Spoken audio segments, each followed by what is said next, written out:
You ask Tiger to solve. This deals with linear equations with one unknown.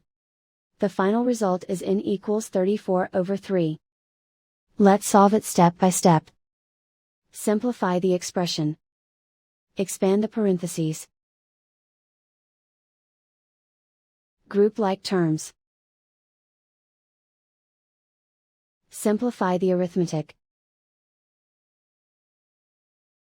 Group all constants on the right side of the equation. Subtract 34 from both sides. Simplify the arithmetic.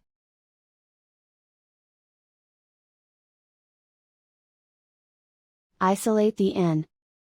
Divide both sides by -3.